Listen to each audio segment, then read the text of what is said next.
Salamat po sa Eddies, sa lahat po bumubuo ng speed para po sa parangal na ito na Box Office Hero.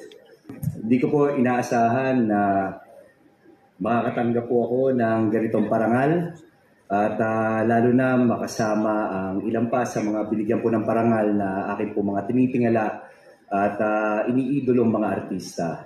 Po bilang isang aktor nandito po sa ating bansa, ako po ay patuloy na mga ngako na pinagkakatiwala po sa akin. Patuloy ako magsisilbing alagad ng sining dahil ganun ko po kamahal ang Philippine entertainment industry.